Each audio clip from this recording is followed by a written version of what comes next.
Welcome to my YouTube channel student. This is Opal October Commerce and Management.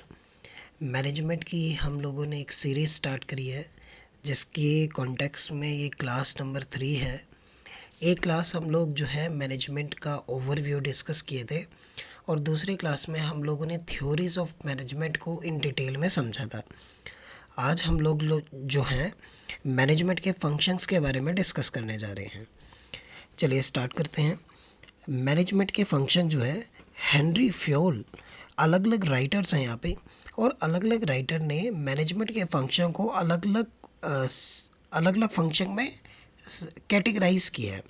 जैसे कि Henry Fayol कहते हैं कि क्या क्या फंक्शन हो सकते हैं मैनेजमेंट में। हम फोरकास्टिंग करते हैं, प्लानिंग करते हैं, ऑर्गेनाइजिंग करते हैं, कमांडिंग करते हैं, कोऑर्डिनेटिंग करते हैं एंड कंट्रोलिंग करते हैं।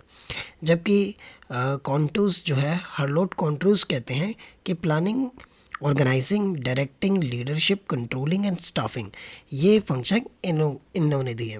अब ऐसे आपसे एग्ज़ाम में जो है पूछे जा सकते हैं कि इनमें से कौन सा वाला एलिमेंट और फंक्शन जो है हेनरी फ्योल ने नहीं दे रखा, या जो है लूथर ने कौन से फंक्शन दिए हैं। और ये जो तीसरा मैं स्लाइड लिख रहा हूँ लूथर का, इसमें ये जो फॉर्म है POD SCORD, इसमें पूछ लेता है कि जो B है इसका क्या मतलब है, जो R है इसका क्या मतलब है। तो planning, organizing, directing, staffing, coordinating, reporting and budgeting, यानी प्लान मैनेजमेंट क्या है। Management is a bunch of functions, बहुत सारे इसमें फंक्शंस आते हैं। तो अलग अलग राइटर्स ने बोला कि मैनेजमेंट के ये पॉसिबल फंक्शन हो सकते हैं, किसी ने बोला ये फंक्शन हो सकते हैं। तो आपसे पेपर में इस तरीके से पूछा जा सकता है। फिलहाल इन जनरल हमें पता होना चाहिए कि मैनेजमेंट के मुख्य तौर पे 5 फंक्शन होते हैं, जिसमें सबसे पहले हम लोग करते हैं प्लानिंग। मैनेजमेंट में सबसे पहले प्लानिंग की जाती है, फिर उसके बाद की जाती है ऑर्गेनाइजिंग, ऑर्गेनाइजेशन भी बोल देते हैं, ऑर्गेनाइजिंग कह लो। इसके बाद हम करते हैं स्टाफिंग, फिर आता है हमारे पास डायरेक्टिंग, और एक फंक्शन आता है हमारे पास एंड में कंट्रोलिंग, और हम कोऑर्डिनेटिंग भी कहते हैं। बेसिकली कोऑर्डिनेटिंग मैनेजमेंट का एक अलग फंक्शन होना नहीं चाहिए, क्योंकि कोऑर्डिनेशन आपको हर फंक्शन में इंसेंशियली चाहिए। यानी प्लानिंग करते हुए भी कोऑर्डिनेशन चाहिए, ऑर्गेनाइजिंग करते हुए भी, स्टाफिंग करते हुए भी, डायरेक्टिंग भी और कंट्रोलिंग भी। तो हम लोग जो है ये 5 फंक्शन ऑफ मैनेजमेंट के बारे में चर्चा करने जा रहे हैं। सबसे पहले हम लोग बात करते हैं प्लानिंग। आप इस क्लास को बड़े ध्यान से समझिए। प्लानिंग से रिलेटेड कोई भी क्वेश्चन आपका किसी भी एग्ज़ाम में आएगा तो इस क्लास के बाद you will be able to deal that question properly. Start करते हैं प्लानिंग के बारे में। देखिए प्लानिंग मतलब क्या होता है। Planning is deciding in advance.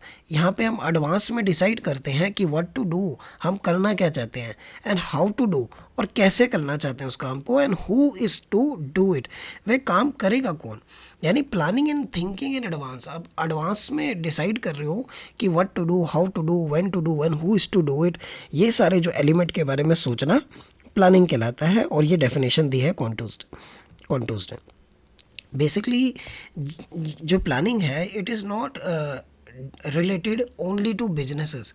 In general life you plan so many things in your day to day life.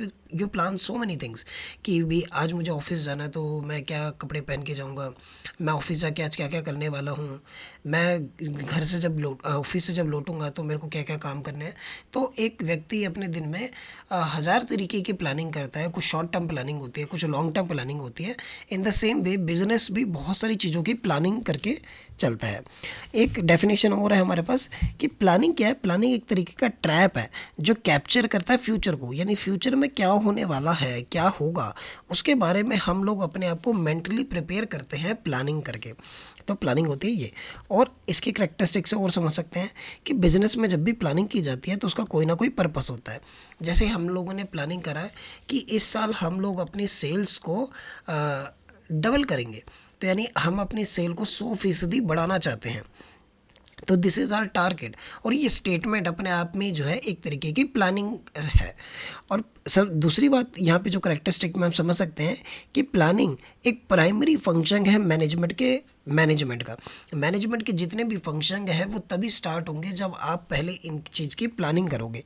सबसे पहले जो है चीज़ों की प्लानिंग की जाती है और प्लानिंग के बाद ही बाकी सारी चीज़ें स्टार्ट होंगी। तो it is first step of function of management, और you can say it is a primary function of management.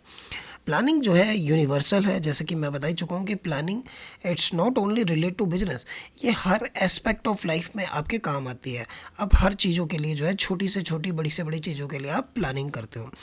Planning एक मेंटली एक्सरसाइज है, यानी कि आप दिमाग में कल्पना कर रहे हो, दिमाग में एक ब्लूप्रिंट बना रहे हो कि मुझे किस तरीके से कोई काम को करना है। आप मानसिक तौर पर जो है प्रिपेयर हो रहे हो कि मैं एग्ज़ाम में जाऊंगा तो मैं कैसे कैसे प्रिपेयर करूंगा, या आप कोई एग्ज़ाम देने जा रहे हो, कोई कम्पिटिटिव एग्ज़ाम देने जा रहे हो, तो आप सोचते हो कि भाई इस यूनिट के ऊपर मुझे इतना टाइम देना है, इस यूनिट के ऊपर मुझे इतना टाइम देना है, इतने घंटे मुझे स्टडी करनी है और मेरा सिलेक्शन हो जाएगा। तो प्लानिंग एक मेंटली एक्सरसाइज है जो आपके दिमाग में चलती रहती है, और प्लानिंग कंटिन्यू प्रोसेस है, it is never ending process.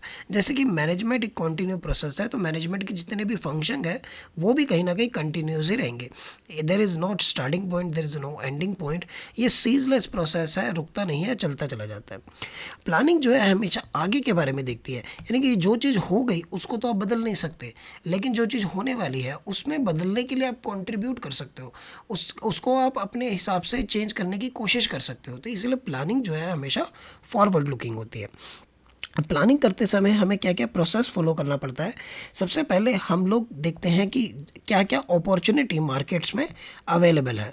सबसे पहले अपॉर्चुनिटी को ढूंढा जाता है कि मार्केट में क्या क्या अपॉर्चुनिटीज़ हैं, जिसके हिसाब से हम लोग जो है प्लान करेंगे।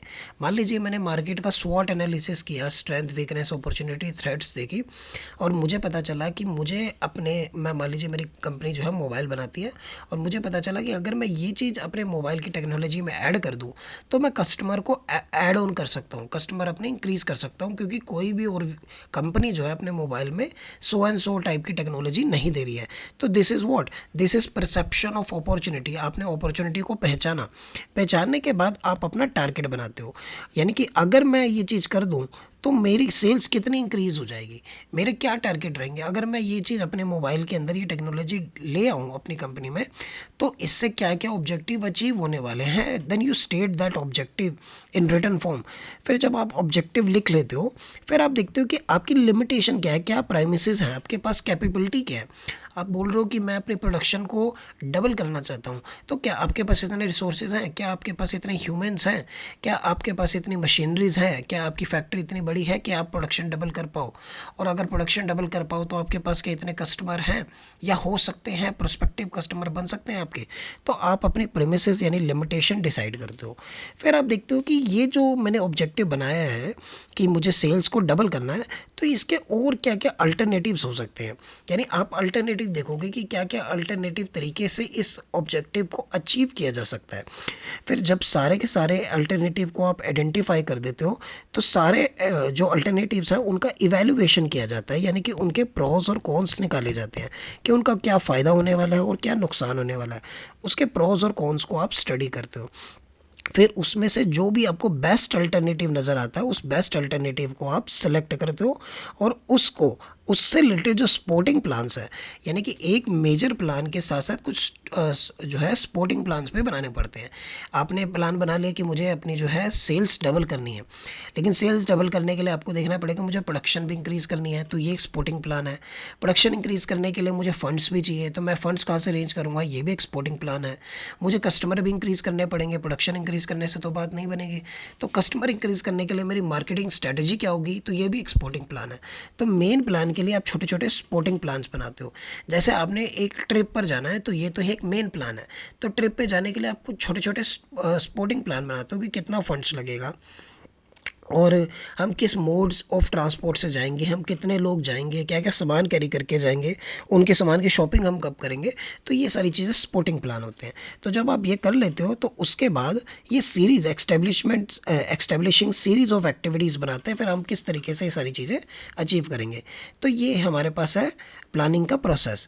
कम्पिटिटिव एग्जाम में आपसे कई बार 4 या 5 लाइनों में ये प्रोसेस लिखा जाता है और पूछा जाता है कि इनको सीरीज़ में लगा दो आप, कि पहले क्या करेंगे, बाद में क्या करेंगे और उसके बाद क्या करेंगे।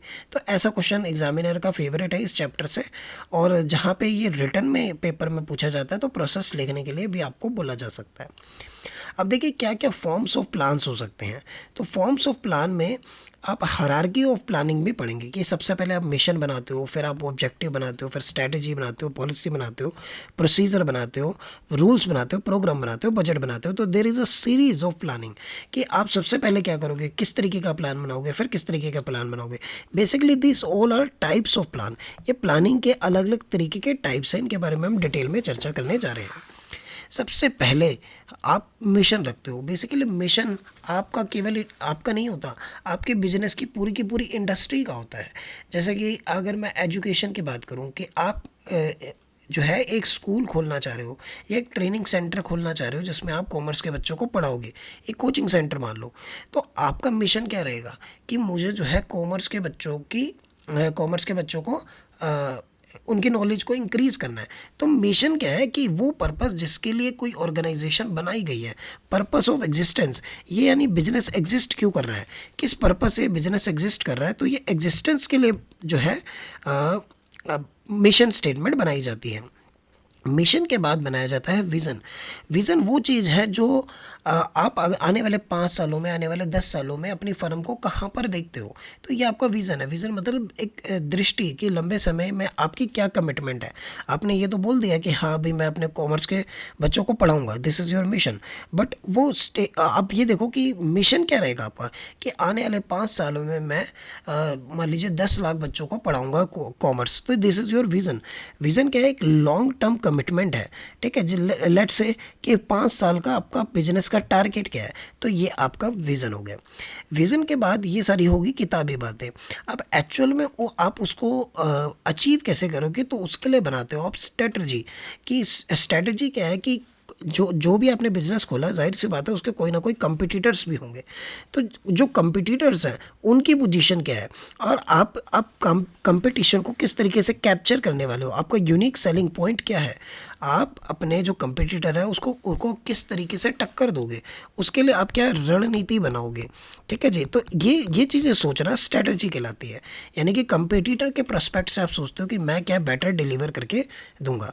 इसके बाद आगे हमारे पास गोल एक जनरल स्टेटमेंट है, what you want to accomplish, कि आप अचीव क्या करना चाहते हो। शॉर्टकट जो आपके टारगेट है शॉर्ट टर्म में वो क्या है। स्ट्रेटजी बना लिया आपने, मिशन बना लिया, विजन बना लिया, तो आपके एक्चुअल में गोल क्या है। जैसे आपने बोला कि अगर मुझे 5 साल में मान लो 10 लाख बच्चे पढ़ाने हैं, तो मैं 1 साल में कितने पढ़ाऊंगा, मेरे पास जो है क्या क्या रिसोर्सेज रहने वाले हैं, मैं किस फॉर्म्स में टीचिंग करूंगा। तो ये आप अपने गोल्स बताते हो। गोल्स के बाद हमारे पास ऑब्जेक्टिव आता है। ऑब्जेक्टिव एक क्वांटिटेटिव स्टेटमेंट होती है बच्चों, यानी कि अभी तक हमने क्वांटिटेटिव वर्ड यूज़ नहीं करा। ऑब्जेक्टिव जब भी बोला जाता है वो क्वांटिटेटिव फॉर्म में बोला जाता है। जैसे कि अगर आप कोई एग्ज़ाम दे रहे हो, ठीक है, जिसमें 100 क्वेश्चन आएंगे, तो आप अपना टारगेट बनाते हो कि भैया मुझे 95 क्वेश्चन मार्क्स लेने हैं, 95 क्वेश्चन सही करने हैं। तो ये मैंने नंबरों में बताया, नंबर्स बताया आपको। तो ये जो डेटा है ये ऑब्जेक्टिव फॉर्म में टारगेट हो गए। जैसे अभी प्रीवियस एग्जांपल में मैंने बात करी थी कि जो मुझे सेल्स है वो डबल करनी है, यानी कि मेरी 100 करोड़ की सेल है तो मुझे उसको 2x करना है, यानी कि 200 करोड़ करना है। तो जब मैं इस तरीके की बातें बोलता हूँ तो ये कहीं ना कहीं मेरी ऑब्जेक्टिव दिखाते हैं। अब इसके बाद आती है हमारे पास पॉलिसी। पॉलिसी वो जनरल गाइडलाइंस है, ठीक है, वो पैरामीटर्स हैं जो डिसीजन लेने में, जो एक्शन लेने में आपकी हेल्प करेंगे। हर कंपनी की कुछ पॉलिसीज़ होती हैं। जैसे अगर मैं LIC की बात करूं, तो LIC कंपनी का इंश्योरेंस क्लेम करने का एक प्रोसीजर है। आपका व्हीकल मान लो जी डैमेज हो जाता है, तो आप जो है इंश्योरेंस ले रखा है आपने उसका, तो एक स्टैंडर्ड प्रोसीजर है कि किस तरीके से आपको क्लेम मिलेगा। तो जिस प्रोसेस से होकर आप गुजरते हो कि अगर ये सिचुएशन रेज हो जाएगी तो हम किस तरीके से डिसीजन लेंगे, किस तरीके से एक्शन लेंगे, तो वो जनरल गाइडलाइंस कहलाता है। तो पॉलिसी मतलब वो जनरल गाइडलाइंस कि एक पर्टिकुलर सिचुएशन में किस तरीके के डिसीजंस लिए जाएंगे। इसके बाद आता है हमारे पास प्रोसीजर। प्रोसीजर मतलब वो स्टेप टू स्टेप मेथड जिस तरीके से कोई स्ट्रेटजी को इम्प्लीमेंटेड किया जाएगा, किसी भी कोर्स ऑफ एक्शन को किया जाएगा, वो स्टेप बाय स्टेप मेथड। जैसे कि मान लीजिए मैं बोलूँ कि कंप्यूटर को स्टार्ट करने का प्रोसीजर क्या होता है, तो आप प्रोसीजर बताएंगे ना कि पहले पीछे से जो है हम जो बोर्ड लगा हुआ है, मेन स्विच है, उसको ऑन करेंगे, ठीक है, फिर जो यूपीएस है उसको ऑन करेंगे, फिर हम अपना सीपीयू ऑन करेंगे। तो देयर इज़ अ प्रोसीजर कि स्टेप बाय स्टेप किस तरीके से जो है चीज़ों को किया जाता है। अब मैं मान लीजिए एक वीडियो आपके पास बना रहा हूँ, तो वीडियो से पहले मैं जो है कुछ बुक्स पढ़ रहा हूँ, उस बुक में से मैं कुछ कंटेंट पढ़ के जो उसमें से इंपॉर्टेंट चीज़ें हैं उसके हैंड रिटन नोट्स बना रहा हूँ। नोट्स बना के फिर मैं ये वीडियो रिकॉर्ड कर रहा हूँ। रिकॉर्ड बनाने के बाद मैं इसको चैनल पे डालूंगा, चैनल पे जो भी रिलेटेड एडिटिंग है वो एडिटिंग करूँगा। तो ये सारा का सारा क्या, ये स्टेप्स है, ये प्रोसीजर है कि किस तरीके से काम को पूरा कंप्लीट किया जाता है। इसके बाद आता है हमारे पास प्रोग्राम्स। प्रोग्राम्स का मतलब क्या होता है कि वो स्पेसिफिक एक्टिविटीज़, वो शेड्यूल्स जो आप जो है एक बड़े ऑब्जेक्टिव को पूरा करने के लिए करते हो। अब जैसे कि हम बोलते हैं कि एक शादी का प्रोग्राम है, ठीक है, एक रिसेप्शन है, तो वो एक छोटी सी प्लानिंग की जाती है, उसकी 1 डे की प्लानिंग की जाती है कि एक मान लीजिए आपको बर्थडे पार्टी देनी है, तो आप देखते हैं कि कितना खर्चा होगा, क्या क्या मेन्यू रखी जाएगी और कितने नंबर ऑफ गेस्ट आएंगे। In the same way business के अंदर भी जो है, अगर मान लीजिए कोई आप मीटिंग्स कर रहे हो, अगर आप कोई एनुअल फंक्शन कर रहे हो, ठीक है, या आप एनुअल जनरल मीटिंग्स कर रहे हो, तो कौन कौन से शेयर होल्डर्स कैसे आएंगे, उनको कैसे इनवाइट करना है, क्या क्या अरेंजमेंट रहेगा, लोकेशन क्या रहेगी, टाइमिंग क्या रहेगा। तो इन सब चीज़ों को जब आप डिज़ाइन कर रहे होते हो तो आप बेसिकली एक प्रोग्राम की प्लानिंग कर रहे हो। तो प्रोग्राम अपने आप में ही एक टाइप ऑफ प्लान है, बट प्रोग्राम का मतलब स्पेसिफिक एक्टिविटी जो एक शेड्यूल को कंप्लीट करने के लिए की जाती है। इसके बाद आता है हमारे पास बजट। बजट जैसे कि यूनियन बजट आता है, हमारा हरियाणा का बजट आता है, ठीक है जी, पंजाब का बजट आ रहा है। तो ये क्या है कि हमारे पास जो भी हम लोगों ने टारगेट सेट करे हैं, उन सेट किए गए टारगेट्स के लिए कितने रिसोर्सेज की रिक्वायरमेंट होगी, तो वो जो फंडिंग्स है, कहाँ कहाँ से पैसा आएगा, कहाँ कहाँ पे हम पैसा को लगाएंगे, तो वो हमारा बजट कहलाता है। तो बजट क्या है, बजट एक क्वांटिटेटिव स्टेटमेंट है, एक एनुअल फाइनेंशियल स्टेटमेंट है जो ये बताती है कि हमारे एक्सपेंडिचर्स क्या होंगे, हमारी इनकम क्या होगी आने वाले साल में, एक साल के अंदर अंदर अंदर हमें कहाँ कहाँ से इनकम मिलेंगी और वो इनकम को हम कहाँ कहाँ पे लगाने वाले हैं। इसी तरीके से बिजनेस भी बहुत तरीके के बजट्स बनाता है कि एक साल में हमारे पास कौन कौन सी इनकम्स आने वाली है, कौन कौन से एक्सपेंसेस होने वाले हैं। तो बेसिकली हम अपने रिसोर्स का एलोकेशन कर रहे हैं, और बेहतर शब्दों का री एलोकेशन कर रहे हैं। रिसोर्सेज तो पहले भी थे हमारे पास, तो उनको कहाँ से मुझे रिसोर्सेज एक जगह के कम करके कहाँ दूसरी जगह पे लगाने हैं जहाँ से मेरी जो है सक्सेस के चांसेस बढ़ते हैं, तो बजट हो गया। इस तरीके से रूल होता है, रूल तोड़ने पर पेनल्टी लगती है। यानी अगर एक फैक्ट्री के अंदर लिखा है कि नो स्मोकिंग, अगर आप वहाँ स्मोकिंग करते हो तो उसके ऊपर पेनल्टी लगेगी।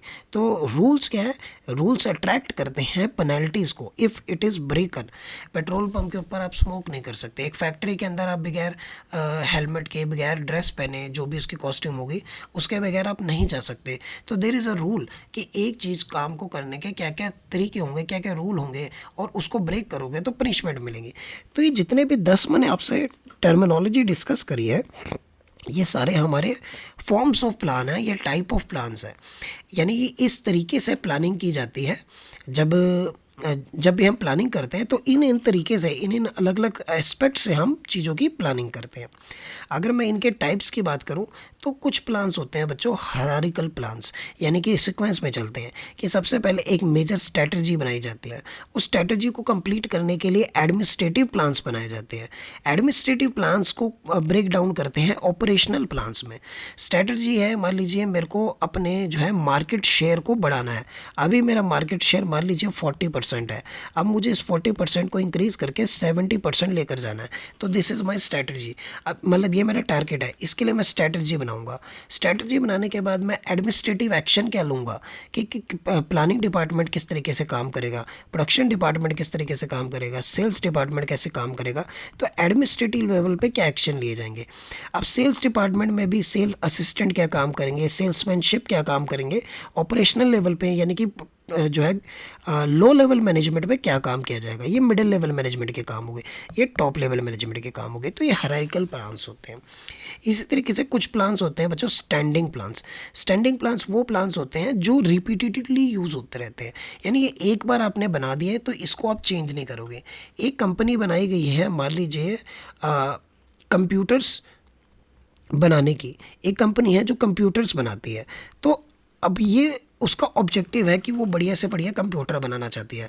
तो क्या एक साल उसका ऑब्जेक्टिव कंप्यूटर बनाना हो गया और अगले साल उसका ऑब्जेक्टिव क्लोज बनाना हो सकता है? तो जवाब है नहीं। यानी स्टैंडिंग प्लान्स क्या हैं कि वो प्लान्स हैं जो रिपीटेड रहते हैं, जो चेंज नहीं होते।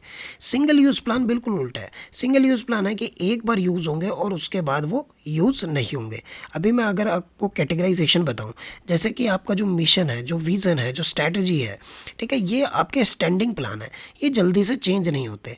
लेकिन जो आपके प्रोग्राम हो गया, जो बजट हो गया, ठीक है जी, जो आप जो बजट बना रहे हो, जो प्रोसीजर बना रहे हो, ये एक तरीके के रिपीटेड प्लान्स नहीं है। ये आप एक बार बनाएंगे और उसके बाद ये बंद हो जाएंगे, यानी सिंगल यूज प्लान है, एक बार यूज होंगे और उसके बाद खत्म। और कंटीजेंसी प्लान कौन से होते हैं? वे प्लान्स होते हैं जो सिचुएशन के अकॉर्डिंग्स बनाए जाते हैं। यानी इन प्लानिंग के बारे में पहले से सोचा नहीं जाता। जब कोई सिचुएशन रेज होती है तो फिर हम सोचते हैं कि क्या प्लानिंग करें कि ये सिचुएशन दोबारा प्रॉब्लम क्रिएट ना करे। तो कंटीजेंसी प्लान सिचुएशन को डील करने के लिए, इमरजेंसी सिचुएशन को डील करने के लिए बनाए जाते हैं। पीटर डकर बहुत ही फेमस पर्सनालिटी हैं, इनका हम कंट्रीब्यूशन भी पढ़ेंगे। तो पीटर डकर ने बोला कि प्लानिंग करते समय 6 पीस का ध्यान रखना होता है। जैसे हम लोगों ने 4 पीस ऑफ मार्केटिंग पढ़े थे, इसी तरीके से जो है पीटर डकर ने प्लानिंग के लिए 6 पीस दिए हैं। यानी कि प्लानिंग करते समय हमारे पास एक पर्पस होना चाहिए, प्लानिंग की एक फिलॉसफी होनी चाहिए, यानी कोर बिलीव होना चाहिए जिसके बेस पर पूरा का पूरा प्लान बनाया गया है उस काम को करने का। प्लानिंग के अंदर प्राइमिसेस के बारे में ध्यान दिया जाता है, यानी कि क्या आपकी स्ट्रेंथ है और क्या वीकनेसेस हैं। प्लानिंग करने के लिए कुछ पॉलिसीज भी बनाई जाती हैं, कुछ जनरल गाइडलाइंस होनी चाहिए। Plannings is a bundles of lot of plans, यानी कि प्लानिंग में बहुत सारे छोटे छोटे प्लान्स आते हैं, कुछ स्पेसिफिक प्लान्स होते हैं, कुछ एक्शनेबल स्टेटमेंट होते हैं, यानी कि उनके ऊपर एक्शन लिया जाता है। और प्लानिंग के अंदर हम अपनी प्रायोरिटीज़ भी डिसाइड करते हैं कि पहले क्या करेंगे, उसके बाद क्या करेंगे, प्रायोरिटीज़ सेट की जाती है। तो आपसे पेपर में पूछा जा सकता है कि who has given the 6 piece of planning, तो आप पीटर डकर बता देंगे। या ऐसा पूछा जा सकता है कि which of the following P is not given by the Peter Drucker in the forms in the context of 6 piece of planning. तो और इसमें 3 ऑप्शन देके एक अलग ऑप्शन भी दिया जा सकता है। तो इस तरीके से इस स्लाइड से आपसे क्वेश्चन बन सकता है।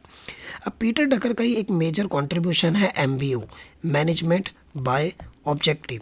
यानी कि जब मैनेजमेंट करोगे तो जितनी भी मैनेजमेंट है वो सारी की सारी एक ही ऑब्जेक्टिव की तरफ डायरेक्ट होनी चाहिए।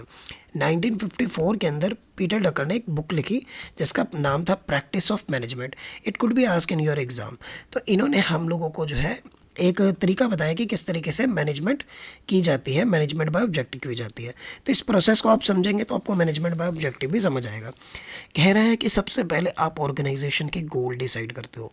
जब आपके ऑर्गेनाइजेशन के गोल डिसाइड होते हैं उसके बाद आपकी कंपनी में, आपकी ऑर्गेनाइजेशन में जो अलग अलग एम्प्लॉयज़ हैं उनके क्या गोल हैं तो वो देखे जाते हैं। फिर इन दोनों गोल्स के बीच में सामंजस्य बिठाया जाता है, कोऑर्डिनेशन बिठाई जाती है कि ये वाला गोल भी पूरा होना चाहिए ऑर्गेनाइजेशन का और एक इंडिविजुअल व्यक्ति का गोल भी पूरा हो जाना चाहिए। तो हम दोनों के गोलों को, जो गोल्स हैं, दोनों को कोऑर्डिनेट करते हैं। फिर कंटिन्यू मॉनिटरिंग करते हैं परफॉर्मेंस पर, एम्प्लॉय की परफॉर्मेंस को मॉनिटर करते हैं, प्रोग्रेस को ट्रैक करते हैं कि जो हमने टारगेट्स बनाए थे एक ऑर्गेनाइजेशन ने और एक एम्प्लॉय ने, क्या वो टारगेट पूरे हो पा रहे हैं। कंटिन्यूसली मॉनिटरिंग करने के बाद उसकी परफॉर्मेंस को अप्रीजल किया जाता है कि परफॉर्मेंस क्या स्टैंडर्ड्स, जो हमने स्टैंडर्ड बनाए थे, हमारे स्टैंडर्ड के अकॉर्डिंग है, क्या कोई डेविएशन तो नहीं है, क्या कोई प्रॉब्लम तो नहीं क्रिएट हो रही, जो टारगेट बनाए थे क्या उस टारगेट के हिसाब से हम चल रहे हैं। ठीक है जी। तो परफॉर्मेंस को अप्रीजल करने के बाद हम लोग फीडबैक लेते हैं, फीडबैक लेने के बाद परफॉर्मेंस को अप्रीजल किया जाता है, यानी परफॉर्मेंस इवेल्युएट किया जाएगा। इवेल्युएट के बाद आपको पता चलेगा कि परफॉर्मेंस पॉजिटिव रही या परफॉर्मेंस नेगेटिव रही। इसके बाद आप उनकी फीडबैक लेते हो कि अगर नेगेटिव रही तो भाई क्यों रही, ताकि उसको ठीक किया जा सके और एक एम्प्लॉय की परफॉर्मेंस को और ऑर्गेनाइजेशन की परफॉर्मेंस को स्टडी किया जा सके। तो मैनेजमेंट बाय ऑब्जेक्टिव के अंदर बेसिकली हम लोग कुल मिला के आपको 2 कीवर्ड याद रखने हैं कि जो बिजनेस के ऑब्जेक्टिव है और जो एम्प्लॉय के ऑब्जेक्टिव्स हैं उन दोनों में कोऑर्डिनेशन बिठाने की कोशिश की जाती है, ताकि जितनी भी मतलब हम मैनेजमेंट कर रहे हैं वो सारी की सारी हमारे अकॉर्डिंग टू ऑब्जेक्टिव चल पाए। तो this is all about planning. ये हम लोगों ने प्लानिंग के बारे में जितने भी कोर चीज़ें थी वो डिस्कस कर ली।